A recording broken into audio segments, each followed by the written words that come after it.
Bueno, hoy les quiero hablar de la llave más poderosa. ¿Cuál es el tema? La llave más poderosa. Em, Vamos a leer Colosenses 4, el versículo 2. Colosenses 4, el versículo 2.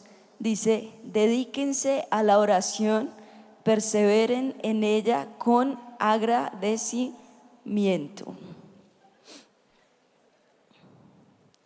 Entonces, lo primero que les quiero hablar es de la gran necesidad de Dios. ¿Y cuál es la gran necesidad de Dios? Es la oración. ¿Qué es?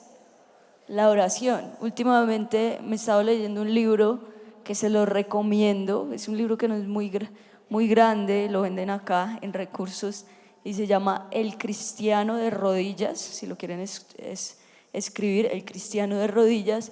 Y habla todo lo que es la oración. A mí me ha impactado muchísimo y dice eso: esta es la gran necesidad de Dios. O sea, Jesús ya espera que nosotros oremos.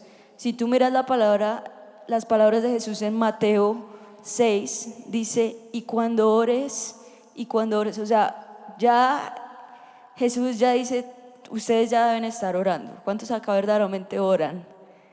Amén. ¿Y qué dice Colosenses 4:2, que lo acabamos de leer? Dedíquense a la oración y perseveren en ella con agradecimiento. Y ahora leamos Isaías 59:16. Dice: vio que no había nadie y se asombró de que no hubiera quien intercediera. Entonces su brazo le trajo salvación y su justicia le sostuvo. Me impacta porque esto fue 2000 años antes de Cristo. Isaías dice, era un profeta, ¿no? Y a través de revelación divina dice, se asombró de que no hubiera quien intercediera por su país. Imagínense qué tristeza eso. En todo Israel no hay quien interceda. Y después Jesús también nos hace la aclaración y nos invita a orar. En este libro estaba leyendo de un hombre que se llama John Hyde, que es americano, más o menos en los 1890, nació en 1860 y algo. Y bueno, su papá era ministro, pero él vivió una vida como normal, cristiana. Y su padre oraba: Señor, envía a alguno de mis hijos a ser misionero. Y el hermano mayor de John se empezó a preparar porque él sintió ese llamado de ser misionero. Entonces se empezó a preparar en la universidad y todo. Y ya cuando estaba a punto de terminar, como que le dio una enfermedad y falleció. En este momento pues John fue súper impactado y dijo: wow, mi hermano que iba a ser este misionero no pudo cumplir esto. Y ahí como que Dios empezó a llamarlo a él y él dijo: ¿será que yo soy el que debo ir como misionero? Y él ahí sintió que Dios lo llamó, o sea, tuvo un encuentro genuino y decidió irse como misionero a la India. Y dice que durante todo el trayecto de embarco a la India, como que él estuvo orando todo el tiempo y tuvo un encuentro con Dios y su vida fue completamente transformada. John Hyde tenía un sobrenombre que era Hyde el que ora. Ese era el sobrenombre de él. Y bueno, se fue a la India, estaba como en una aldea, tenía más o menos unos 5 misioneros allá. Habían muy pocos cristianos en la India, ¿no? Y en esa aldea pues hablaban un idioma muy nativo, era muy difícil para él aprenderlo. Y él decía que en vez de pronto de esforzarse muchísimo a aprender el idioma, empezó a orar más. Empezó a dedicarle mucho tiempo a la oración, a la palabra, y empezó a motivar a otros misioneros que oraran más. Y ya para 1899, él más o menos en 1892 se fue a la India. Para el 99 ya él decía que Dios lo llevaba hasta pasar noches enteras en oración. Y él escribió: como nunca antes he estado movido a orar por otros. No había experimentado lo que era orar por otros toda la noche. En mi época en la universidad la pasaba en placeres personales, pero ahora siento un genuino amor por Dios y por las almas. Me impacta cómo él tuvo ese encuentro con Dios y decía, mientras que estaba en la universidad simplemente hacía las cosas común y corriente, los placeres del día a día, pero dijo, nunca antes había podido pasar noches enteras orando por otros. Eso me impactó, porque generalmente uno, ¿por quién ora? Por uno mismo, ¿no? Señor, bendíceme, ayúdame, dame, ayúdame en esto. ¿Cuántos oran así? Casi todos. Y muy pocas veces oramos por las necesidades de otros. Y últimamente, a medida que he estado leyendo la palabra, leyendo estos libros, Dios me ha estado empezando a inquietar por esto y a decirle, Señor, ¿cómo puedo ayudar a otros? ¿Cómo puedo orar por otras personas? Y bueno, hace poquito, no sé si ustedes vieron en redes, que uno de nuestros 12 falleció, Hajin, joven, muy joven, y Nelly, su esposa, una guerrera en Dios, una guerrera espiritual. Me impactó siempre su actitud. Estuvo muy enfermo por 7 meses, una bacteria que le dio, y en 7 meses falleció. Y bueno, me impactó esta familia y empezamos a orar por ellos, pero Dios también me puso en el corazón, bueno, ellos ya 7 meses sin trabajar, hagamos de pronto algo, recaudemos fondos, algo para ayudar a esta familia. Lo poco de muchos es suficiente, amén. Amén. Y bueno, lo hicimos, no fue mucho, pero recogimos como 7 millones. Y fue personas de diferentes partes del mundo que donaron por internet. Y muchas veces, no es mucho, pero las personas muchas veces necesitan no simplemente, súper, estamos contigo, pero ¿cómo los puedes apoyar también a ellos? ¿Cómo puedes de pronto apoyar a tu hermano que está pasando por una situación difícil? ¿Sí? Y pienso que es eso, como que Dios nos lleve a mirar las necesidades de otras personas y no muchas veces enfocarnos en nosotros, porque en sí la gran comisión que es hacer discípulos, ¿sí? Es ayudar a otras personas.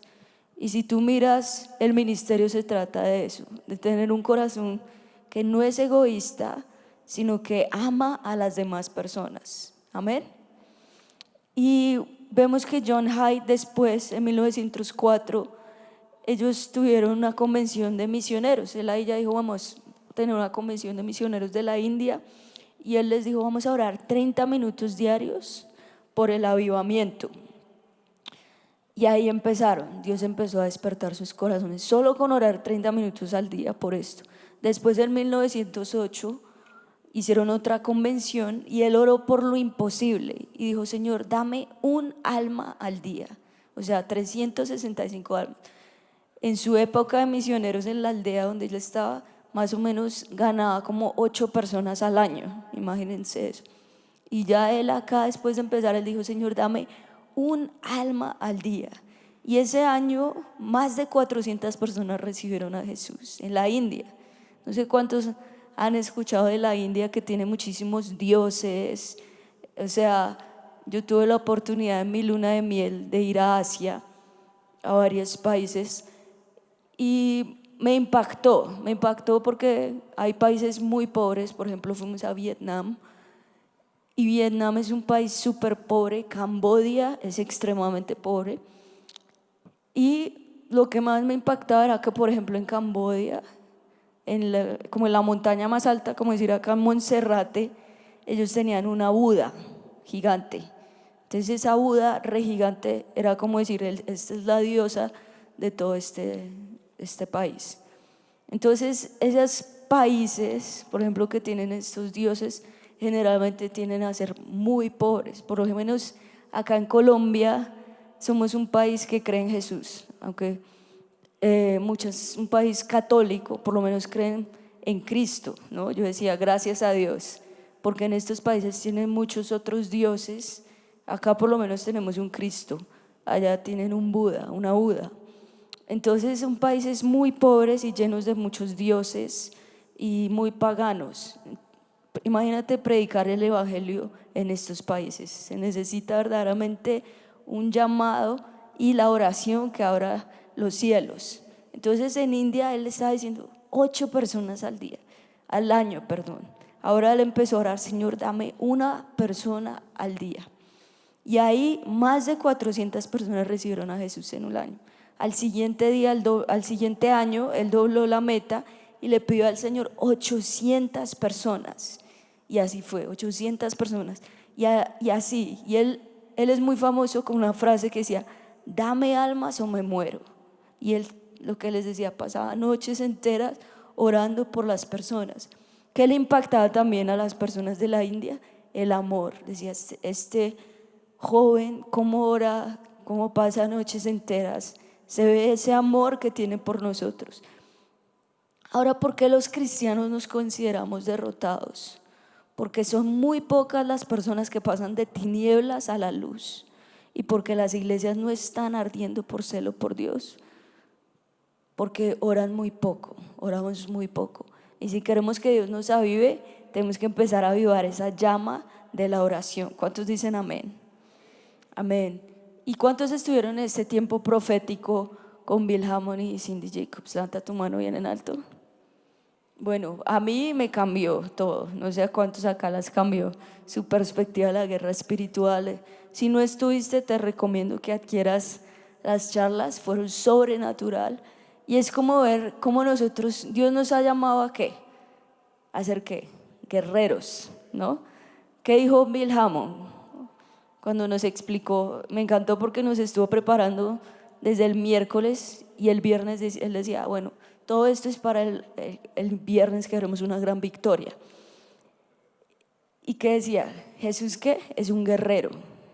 Decía, muchas personas piensan que Jesús es un tipo Santa Claus, ¿no? Que está ahí todo tiernito, simplemente amor y regalos. Y muchos cristianos ven a Dios así y ya. Pero él, ¿qué decía? Jesús es un valiente guerrero. Él pelea por nosotros. Él siempre, desde Génesis, cuando se les ha aparecido como ese ángel, es un ángel guerrero. Gedeón con Josué, siempre ha estado ahí listo para pelear por nosotros. Entonces yo veía eso, yo decía, tenemos que ser esos guerreros, tenemos que ser esas personas que tengan ese ADN de Jesús.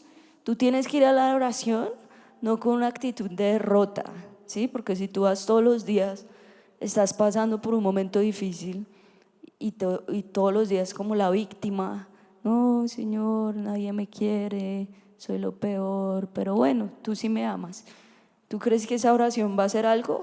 No, tienes que irte con esa actitud de guerrero, amén.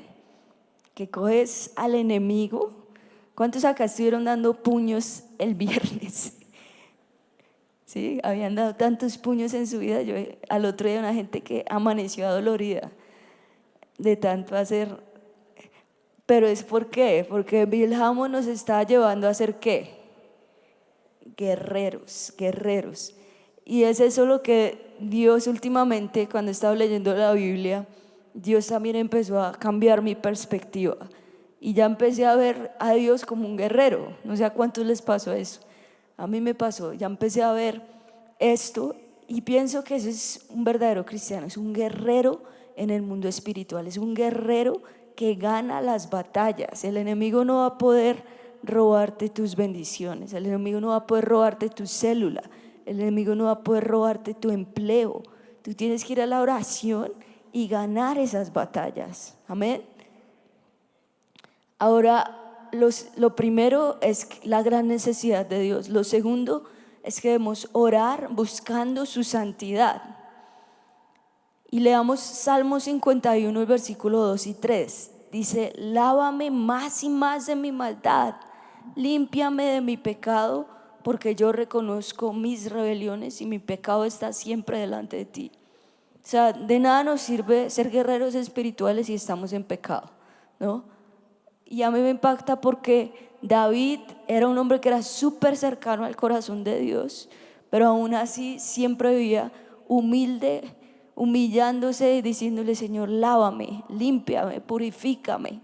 Y yo veo que eso es lo que Dios espera de cada uno de nosotros, así seas pastor, líder, estés aquí por primera vez. Dios siempre está buscando que nos humillemos. Dios siempre está buscando que digamos: Señor, no somos nada sin ti, no nos las sabemos todas. Y muchas personas siempre están orando: Señores, cambia a mi mamá, cambia a mi hermano, cambia a mi esposo. Y no se dan cuenta que el primer cambio que debe suceder, ¿dónde es? En nosotros, ¿sí? Mi papá dio una charla por mucho tiempo que decía: si tú cambias, todo cambia. Y eso es verdad, el cambio empieza en nosotros. Dios empezó a hacer algo en mi corazón también desde el año pasado, porque a veces uno se acostumbra al evangelio. ¿Cuántos acá llevan más de 5 años en la iglesia? 10 años. Bueno, yo llevo prácticamente toda mi vida en la iglesia y uno como que se acostumbra, y pues yo hacía mi devocional normal y empecé a leer, empecé a estudiar, empecé a darme cuenta que verdaderamente me faltaba mucho, y yo empecé a analizar cuáles son mis prioridades. Si tu prioridad es Dios, ¿cuánto tiempo le estás dedicando a Dios? Y ahí Dios empezó a hablar a mi corazón, a hablar. Y yo decía: bueno, Señor, yo soy una persona que le gusta hacer muchas cosas en el día, estar activa. Bueno, entonces ahí, pues bueno, después hice un curso de productividad y decía: entre menos cosas hagas, más productivo vas a ser. Y uno piensa que es lo opuesto, ¿no? Entre más cosas haga en mi lista, pues pero él decía: si tienes muchas cosas por hacer, después te van a salir muchas otras cosas por hacer. Y es verdad, es algo como de organizarse. Entonces yo decía: ¿qué es lo más importante en mi vida? ¿Será que es el trabajo o es Dios? Y ahí Dios me dijo: soy yo. Y desde ese momento empecé a cambiar todo. Empecé a dedicar más tiempo a la oración, más tiempo a la palabra, a escudriñar, no a leer la Biblia como así súper rápido, que una vez es por el afán y no entiende nada al final, no se le queda nada de lo que oró, de lo que leyó, pues para esa gracia ni lea. Entonces empecé a escudriñar, me di cuenta que un versículo tiene muchísima riqueza, 2 versículos, comentarios bíblicos,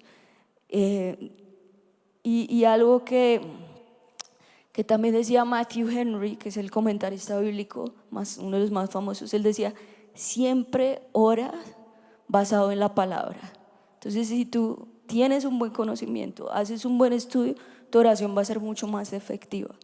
Y entonces eso va a hacer que tu oración suba al cielo, porque no estás haciendo tu propia oración, sino estás haciendo una oración basado en la palabra. Y hoy vamos a buscar la santidad de Dios y decirle: Señor, lávame más y más de mi maldad, como lo decía David: límpiame de mi pecado. De pronto tú llevas mucho en la iglesia o vienes por primera vez, no sé, pero mucha gente se cree que es santa, ¿no? No, yo no le hago mal a nadie, yo no me meto con nadie, todo bien. Y esa actitud no está bien, porque es una actitud de orgullo. Tú debes decir: Señor, soy el más grande pecador, hoy me arrepiento de mi pecado. Y decir como David: he aquí, tú amas la verdad en lo íntimo y en lo secreto me has hecho comprender sabiduría. Purifícame con hisopo y seré limpio, lávame y seré más blanco que la nieve. Dice: tú amas la verdad. Si tú eres una persona que te gusta la mentira, tienes que arrepentirte. ¿Qué dice la palabra? Los mentirosos no heredarán el reino de los cielos. Y hay personas que, yo he conocido personas que hasta se creen sus propias mentiras y todo el tiempo dicen mentiras. Arrepiéntete de eso, a Dios no le agrada eso. Dicen: lo secreto me has hecho comprender sabiduría. Si tú no estás tiempo en lo secreto, no vas a poder comprender la sabiduría de Dios. Entonces, de pronto desde hoy empieza a reflexionar: ¿cuánto tiempo estás en la palabra? ¿Cuánto tiempo estás en la oración? ¿Será que si estás en el secreto buscando a Dios? Y ahí dice: purifícame con hisopo y seré limpio, lávame y seré más blanco que la nieve. La sangre de Jesús es la única que puede hoy limpiar pecados, borrar todos esos pecados y te vas a sentir como si nunca hubieses pecado. Amén. Amén. Lo tercero es orar por un avivamiento.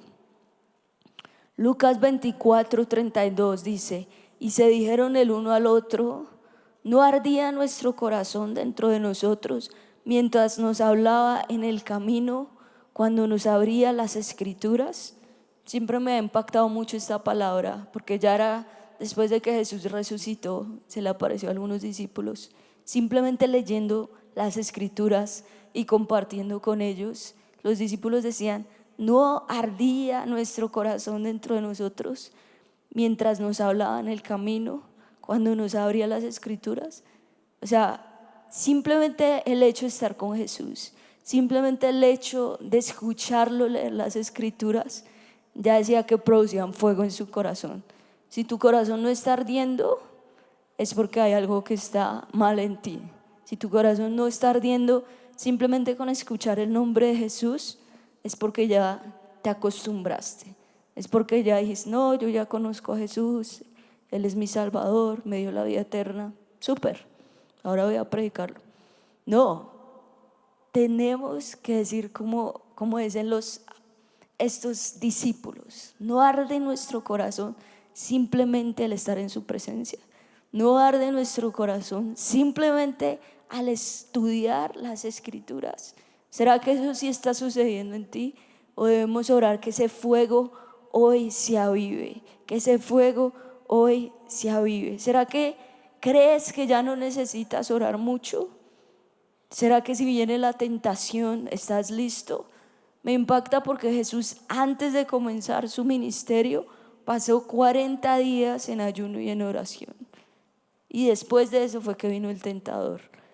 Mira, si hasta Jesús se apartaba a ayunar, a orar, a buscar de Dios para no caer en tentación, para hacer la voluntad del Padre, pues cuánto más nosotros. Amén. Y muchas veces creemos que la oración, bueno, es una perdera de tiempo, como que: Señor, gracias, bendíceme, amén. Y yo veo que los grandes hombres de Dios siempre pasan mucho tiempo en oración.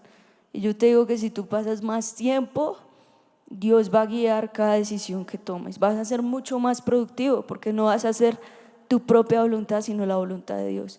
Vas a escuchar la voz del Espíritu Santo. Él va a ser el que va a guiar cada uno de tus pasos, qué debes estudiar, con quién vas a casarte. El Espíritu Santo es el que va a decidir por ti. Y es más o menos lo mismo que a veces uno escucha acerca del diezmo, ¿no? No, es que allá le roban la plata, le lavan el cerebro. ¿Cuántos han escuchado eso? Pero el diezmo siempre ha existido. Y para mí el diezmo, la ofrenda, es una naturaleza, ¿sí? En las personas. Cuando Dios cambia nuestra naturaleza, sabemos que el 10% le pertenece a Dios. Y Dios lo dice muy claro: probadme, dice el Señor, si no abriré las ventanas de los cielos y derramaré bendición hasta que sobreabunde. Y yo los reto a que si no diezmen por 3 meses, pero fieles. Y después hagan un análisis, que si se cumplió esta palabra. Prueben a Dios a ver si Él no abre las ventanas de los cielos y a ver si Él no derrama bendición sobre ustedes. He escuchado iglesias en Estados Unidos que han hecho este reto con muchos de sus miembros por 3 meses y dicen: bueno, hágalo y nos da el resultado después de 3 meses. Y él dice que el 98% de las personas que empezaron a diezmar fielmente vieron puertas abiertas. Y sé que es lo mismo con nosotros, porque ese es el principio de ofrendar: entre tú más des, Dios más te va a dar, pero entre tú más retienes, Dios también va a retener más. Por ejemplo, los judíos son personas súper generosas. Ellos diezman en sus sinagogas todos los años y son personas muy prósperas, tienen ese corazón generoso. Y muchas veces el latino tiende a ser tacaño, así tenga mucho, pero en Dios cambia nuestra naturaleza. Y lo mismo te reto: si empiezas a orar todos los días fielmente, si no lo haces, te reto que por lo menos empieces con 10, 15 minutos fielmente, pruebes a Dios, como dice ahí, probadme en esto, a ver qué sucede en 6 meses. Te aseguro que mucho más va a suceder en 6 meses de lo que ha ocurrido en los últimos 6 años, porque así es Dios. Si tú le entregas a Él tu tiempo, si tú le entregas a Él todo lo que tú eres, vas más a la oración, Dios va a abrir las ventanas de los cielos. Él va a derramar bendición sobre tu vida, tu corazón va a empezar a arder por Él y va a derramar esa bendición que sobreabunde. Amén. Amén. Entonces hoy vamos a decir, Señor, danos esa llave, que es la llave más poderosa. ¿Cuál es esa llave? La oración. Que la oración es esa gran necesidad de Dios. Vamos a orar por buscar la santidad de Dios. Y vamos a orar porque empiece ese avivamiento primero en nosotros, pero también que arda como ardía en la vida de John Hyde, que decía, Señor, dame almas o me muero. O sea, su corazón ardía tanto por la India, que pasaba noches enteras orando por personas que ni conocía. Y por eso fue que Dios le dio tantas almas. Amén. Amén. Vas a ponerte en pie y vas a empezar a derramar tu corazón delante de la presencia de Dios y decirle, Señor, hoy vengo delante de ti con un corazón, Señor, genuino, con un corazón arrepentido, Señor, porque sé que he estado lejos de ti, Señor. Sé que he estado, Señor, viviendo mi propia vida, Señor. Tal vez me acostumbré, Señor. Me acostumbré al día a día, me acostumbré a la vida cristiana, Señor. Pero sé que hoy tú puedes hacer un cambio en mi corazón, Señor. Tú puedes examinar mi vida, Señor. Y hoy quiero ser una persona que ore, Señor, que te busque en los secretos, Señor.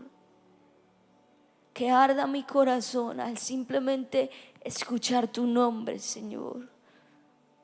Padre, queremos ser esas personas que oran y que tú no te asombres que no haya nadie que interceda, sino que hoy tú derrames de tu espíritu y empiezas a hacer de nosotros intercesores.